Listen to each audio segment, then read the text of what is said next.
I'm a huge Miami fan, huge LeBron fan. How the hell is Carmelo Anthony not top 10 in the league? I tell you, listen, you guys know I'm the #1 Knicks fan in the world.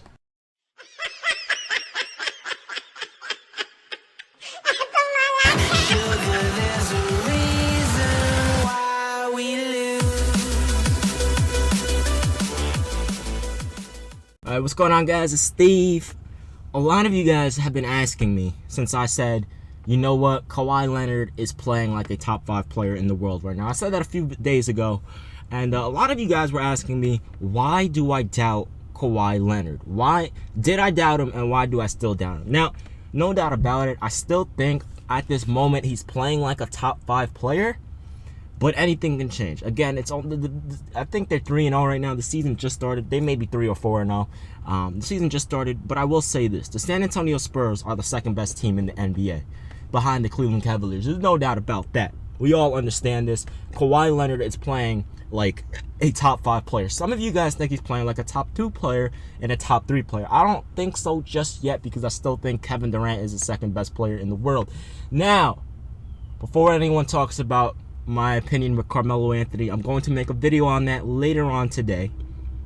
But this is what I'm going to be talking about. So, why did I doubt Kawhi Leonard? Here's the thing. With Kawhi Leonard, last season he had a pretty decent season. I think he averaged around 21 points per game, like 5 rebounds and 2 assists, something like that. Pretty decent season.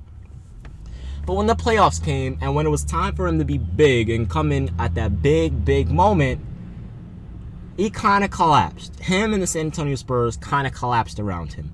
Now, in my opinion, that was the first time he ever was the #1 option in a situation like that. So, it's not that big of a deal that he collapsed like that and that the team collapsed. I mean, he still played solid, though, in that playoff series. But, to go down, I think they lost in 5 games.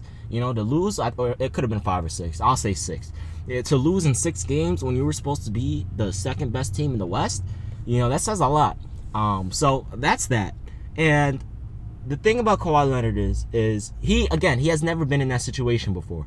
So going from, it's totally different than being in a regular season dominating one team at a time. But when you're playing, and I don't have concerns about him playing like the lower seeds, like Utah or Houston, or those kind of teams, or Dallas. I don't have worries about him, completely destroying those teams. My worry is when he faces teams with superstars that have been through that 10 times the amount of times than he has. For example, if he goes up against Kevin Durant, was the same thing going to happen like what happened in 2016? You know what I mean? Because Kevin Durant, let's be honest for a second, he does show up for the most part in big times. Yeah, against 3-1, that was the one time, and I think that was the first time, I would say. He probably choked before, but, that was the major choke, the biggest choke in his career, to allow the Golden State Warriors to go up to come back from 3-1 deficit and defeat them, right? So there's that. So if he matches up against Kevin Durant, I don't know if he will be able to compete with him. And the reason why I say that is because I kind of still doubt his offensive ability. Now, don't get me wrong, he's still a great player defensively. He's improved tremendously offensively. Now, if you look at his stats right now, again, you can't really look at stats just at this moment because it's the beginning of the season. But if you want to look at last year, he was one of the best 3-point shooters. I think he shot like almost 50% from 3, which is ridiculous. You know what I mean? And almost 50% from the field and like 80% from the free throw line. So he's a really good shooter. But my thing is he's not an isolation player. Last year we saw him develop his post game a little bit. We saw him do what he did a little bit, you know what I'm saying? Improve his offense. But when the playoffs came, it really got limited, right? But then when you think about now, I mean, I'm seeing him take people off the dribble. I'm seeing him hesitate. I'm seeing him cross people over. I'm seeing him post people up. I'm seeing him face up to the basket, size up on people.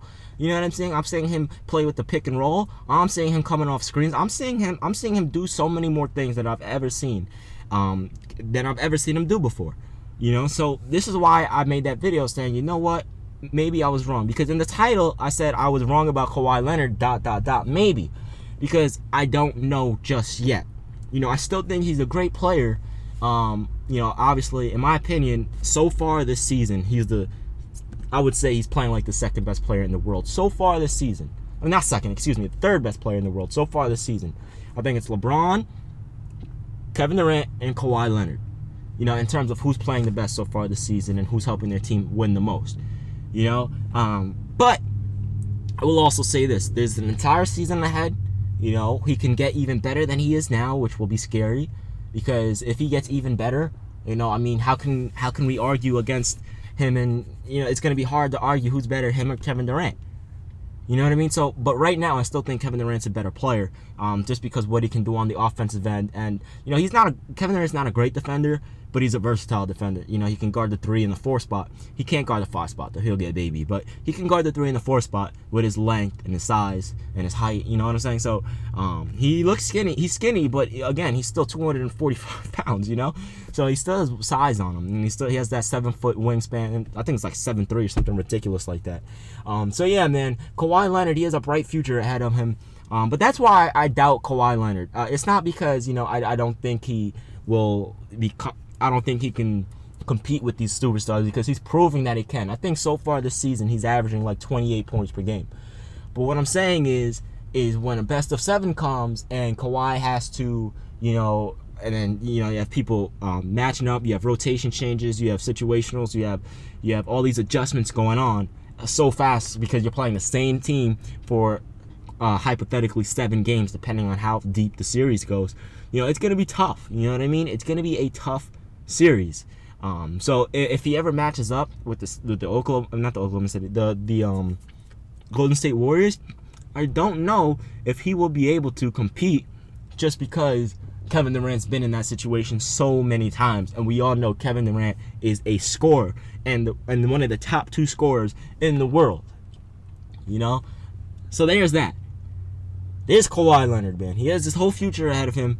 I still think he has potential, great player, but I still have that ... maybe, because I still am not quite sure about him yet. And it's not disrespect. He's proven me wrong a lot so far this season.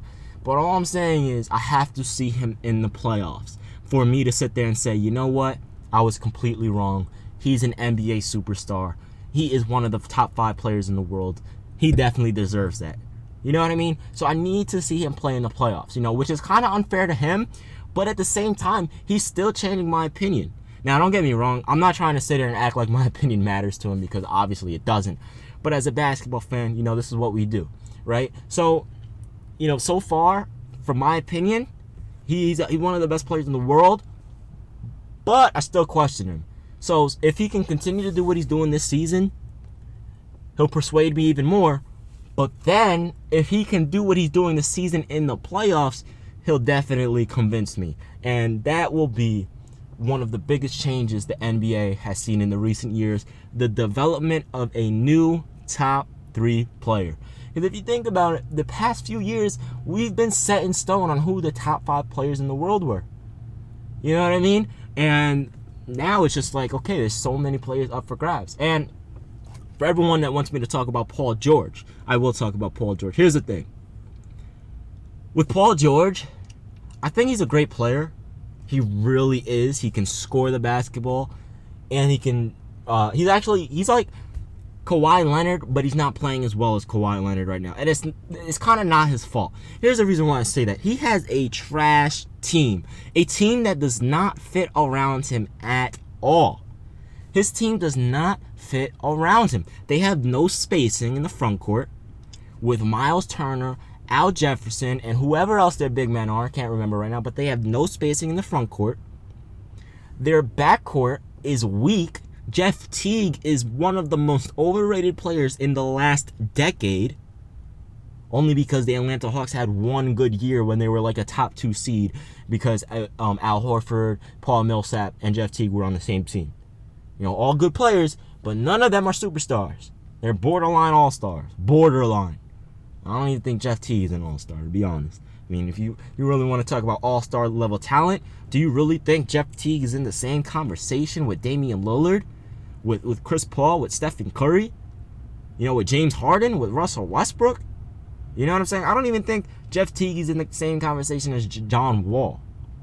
And that's just the truth, man. I'm sorry, but it's the truth. As much as some of you guys hate that I tell the truth, for some reason, you guys always tell me, look at it from a real perspective and don't be biased. But then when I talk about your team, you get biased. You know what I mean? Like last year, yeah, I was a Knicks fan, but I wasn't sitting there saying, "Oh, you know what? Oh look, we got Jose Calderon. We're gonna be a solid team now." No, man, I knew that team was gonna be trash, but we still won 32. I think it was 31 or 32 games, and they went 0-10 without Melo. But I'm gonna talk about Melo in later's video because we have to talk. But that's the thing, man. I feel really bad for Paul George.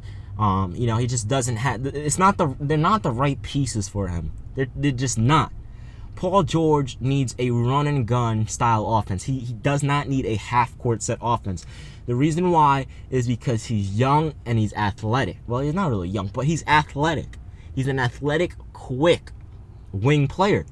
And players that do well in the half court set, like Carmelo, like Kobe, like MJ, you know what I mean? And then you have your hybrids that can do well in both types of sets, like your Larry Birds, your Magic Johnsons, and your LeBrons. But the offensive dominant players like Melo, Kobe, and MJ, all of these players, they did well at the half court set, but they're different type of players than Paul George. They used size, they used strength, they used footwork and skill, where Paul George uses pure athleticism to score for the most part. So he doesn't need these slow players that can't play at a run and gun pace. I'm sorry, but Monte Ellis is not 22 years old anymore. And Jeff Teague, he's not even that great of a shooter. He struggles in crunch time. You know what I mean? He's questionable playmaker. He's a questionable playmaker, excuse me. You know what I'm saying? There's all of these questions about him. So this is why I feel bad for him, because he's such a young, not young, but he's kind of young. He's such a good talent being wasted in a terrible organization. And don't get me wrong, I've seen this before.